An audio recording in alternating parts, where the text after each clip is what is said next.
When I get questions about creating a kaiju, I often hear many not sure where to begin so that their character is properly unique. And when talking about fan redesigns of established kaiju, there's usually disagreement on where the line is drawn and how far you can depart from the design norm and still consider it a part of the character. This is where I propose a simple solution.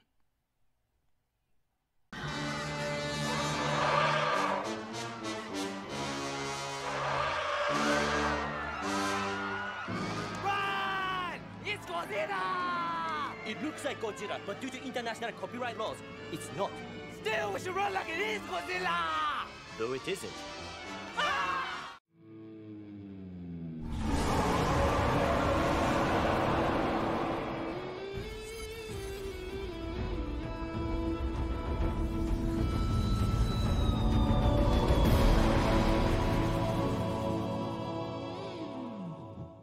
Almost everyone who first makes a new kaiju ends up making a Godzilla recolor, but most people won't take it seriously because it is just a recolor of an established monster. The proposition I'm coming up with is using Godzilla while not using Godzilla, through the use of Gigantus. The question becomes, however, how can we use Gigantus? Doesn't Toho own Gigantus because, well, Gigantus is Godzilla? Looking at the name first, we can go to the US copyright catalog and see that the name Gigantus specifically is not under copyright. The title, Gigantus the Fire Monster, is. But this copyright really refers to owning the rights to this adaptation of Godzilla Raids Again, and if said copyright were to lapse, then this specific version of the film could then fall within the public domain immediately. Because unlike material released after 1978, which would need the creator to pass an additional 70 years before said material would end up in the public domain, Gigantus the Fire Monster, having been released in the 1950s, would therefore fall into the public domain immediately. Further adding to this hypothetical, even with Godzilla being a trademark character, there would be a legal case that would allow you to produce materials being derivatives of this version of Godzilla and Anguirus, but advertise it as Gigantus. But looking at Anguirus specifically in this hypothetical I am producing here, would Anguirus also be able to be used like I am saying Gigantus could be, even without it falling into the public domain? I would say not. This is due to the fact that there is enough of a precedent showing that Anguirus' name has been spelled differently across other material, but all referring to the same character with distinct characteristics. And it should be also noted that Anguirus' name was not changed to have it be a different monster, like how Godzilla was with Gigantus. So, no. Anguirus would not be able to be used in this hypothetical I am proposing and is possible here, but in some alternate world or in the future, if Gigantus the Fire Monster were to ever fall into the public domain, it would then be possible. But going back to Gigantus, the case I am making is supported by the fact that the point of using the name Gigantus specifically was to present the creature as a whole new monster rather than another Godzilla, as Paul Schreiman felt that an original film would sell better than a sequel. And because of this, the name on its own does not have the same copyright protections that Godzilla does. When you see Godzilla, you often see a TM or an R next to the name on some kind of advertising or on the back of your DVDs. This not only implies that the character design is trademark, but also that the name itself is trademark. And looking at the releases for Godzilla Raids Again, nothing shows this for Gigantus. Fun fact too, there is a manga called Gigantus, further showing that the name is pretty much in the clear. So, Toho does not own a copyright for a character named Gigantus, and the creators behind the edit wanted Gigantus to be considered a new monster that wasn't Godzilla. But what does that mean for us? Well, using the name Gigantus in conjunction with a design that is distinct from the appearance of Godzilla would further keep us legally in the clear if we wanted to use the character. But it's of course not that simple. There are examples of companies doing a bit of legal trolling, and one of the more interesting examples I could say where it comes to this is with the case of Fighting American. The case of Fighting American comes down to the fact that Marvel was looking to sue Rob Liefeld over Fighting American due to infringements on the Captain America character. However, looking at the series of events, Marvel had already been going through some financial troubles and was renegotiating its contracts with the people that were working under them, Liefeld being one of them, and he chose to leave. He didn't want to discard the work that he had done on Captain America that had not been made, so because of that he decided to make another character, which fell through, and then decided that he was able to buy the rights to Fighting American. However, because Marvel was a little bit peeved about it, they decided to try and sue him over it. However, due to Rob Liefeld's ingenuity and his legal team, they were able to win the case, although there were some weird stipulations like the fact that Fighting American wouldn't be able to throw the shield like Captain America. But outside of a very clear example of what we could consider legal trolling, this is a case where a character with a similar name and a similar appearance was able to win a legal case against a much bigger company, even though in a lot of ways people would assume that this would be an open shut case and an example of plagiarism and or copyright infringement. So we can keep the essence of a giant dinosaur, but what else can we do to make Gigantus not look like Godzilla? Well, we can see what Toho has asked of people who have made Godzilla. There are basic requirements they usually have, and I actually have a few of those. Those being the ones that Toho gave to Sony when they agreed to share the licensing with them. The following is what they asked of. Scaly skin with 4 fingers on 2 hands with short arms, 4 toes on 2 feet, 3 rows of fins. Honestly, rather vague, and considering the Godzilla's designs they had before Roland Emmerich stepped onto the project, they did say yes and no to some things, so clearly there is more to it than just that. And of course, there are legal precedents made by Toho to show that they can be a bit trigger happy when it comes to protecting their copyright. One of the more famous examples is that of Reptar.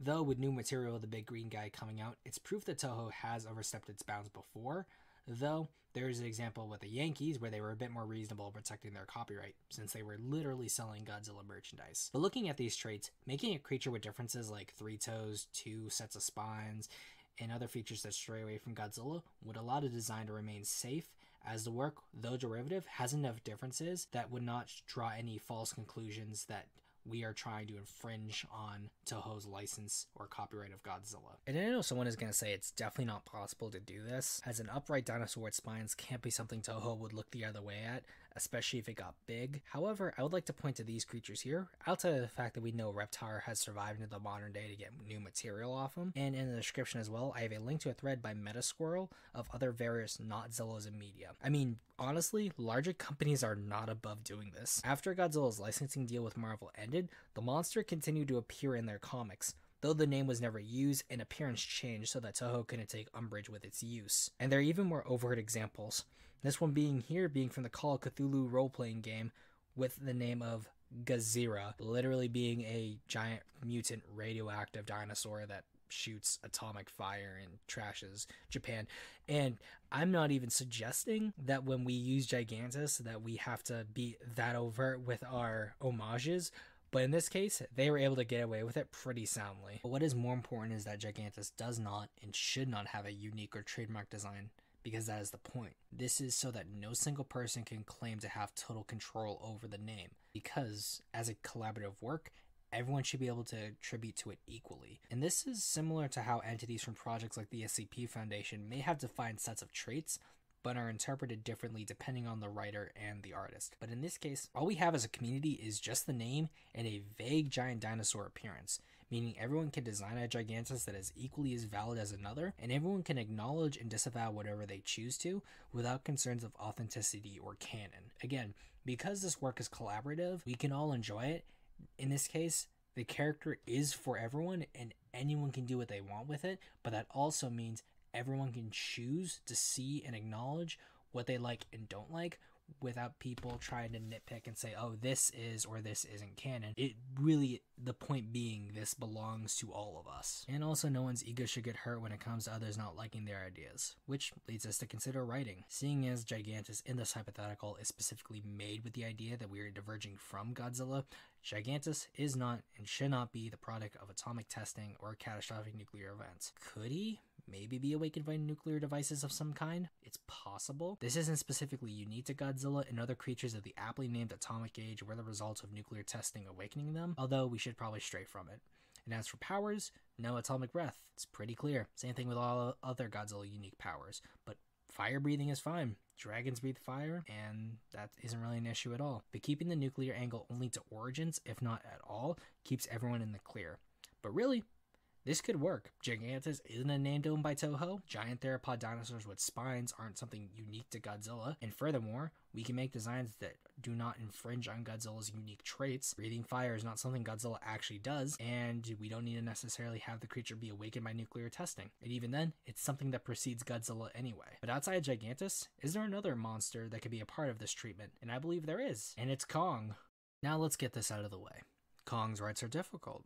Kong's rights are annoying, and Kong's rights are tedious, but not impossible to understand. All the movies, their respective Kongs, Skull Islands, and the creatures are owned by their respective companies, and certain versions are owned by multiple parties, all with the exception of one of these properties, that being the original novel. This tie-in book, produced ahead of the 33 film to build interest for it, has fallen into the public domain. This means that any publisher could re-release a new copy of the book for wider distribution. Looking at you, Bizarchives. Speaking of which, I'm not sponsored, but I'm not above innocent shilling. The Bizarchives is a publishing company which focuses on tales from the tradition of pulp fantasy and early science fiction. If you love Conan, Lovecraft, and Edgar Rice Burroughs, and want more stories in a similar vein, look no further than these weird tales of monsters, magic, and machines. Now, designing Kong is a lot easier in that you have to follow a pretty simple direction. Stay away from the already made designs. Doing that can probably land you in hot water, as the rights holders to those iterations can claim copyright infringement because of it. This really just means focusing on non-Kong apes for inspiration, or just looking at real apes and you're in the clear. But now that you have Gigantus and Kong, the question becomes what else can inhabit their world? And the answer is really anything and essentially everyone. Everyone! From discount safe variations of protected characters to your own homegrown creations, this collaborative work idea allows for everyone to put their own spin on this mythos. You want to make a book? Awesome. Want to make a film? Go ahead. Thinking about a video game? The more the merrier.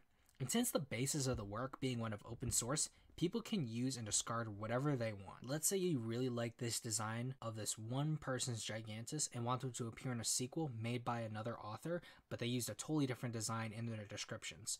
No problem. Are you upset that someone made a sequel to your own story and misinterpreted everything? Just do another, or have someone else write it but work in an advisory role if they let you.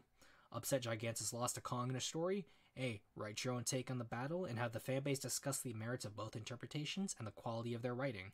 In a way, I would want this cooperation to essentially be fulfilling the desire of Elder Scrolls writer Michael Kirkbride's view on the lore, typified by his would-be graphic novel Coda, which became shorthand for this belief of free use and open source interpretive lore. But outside of everyone understanding that the work is collaborative, it also means that what you put in can and will be used by someone in a way you may or may not like. If you're attached to an OC and the thought that they may not be as strong or as cool to someone as you think they are, or you just want to have singular control of your own original works, then best stick to the free use works. Don't feel bad if someone doesn't like your writing. It will take time to find an audience. I also believe that this would be a perfect tool for new writers, as I briefly mentioned at the start of the video. These characters and works can be a place to explore burgeoning ideas in a safe setting, or if you wish, to produce works that you can make a quick buck off. Simply respecting the fact that any and all parties can use these materials, and that any and all material can be discarded and ignored, is what can be asked of any of us. And I think that really, everyone is going to be invested in this idea, because everyone will be trying to contribute to it. And therefore, I think everyone will respect each other far more, because we're all learning and we're all doing what we can to add to a mythos that we share. But if you want to jump into this idea right away, maybe mock up a Gigantus or a Kong design, and I'll show it off in the next couple of videos. Subscribe and press the bell notification, and if you're feeling really generous, I have just recently set up my Patreon, and you become a patron today. And as always guys, I'm Zimzilla, and I'll see you guys next time.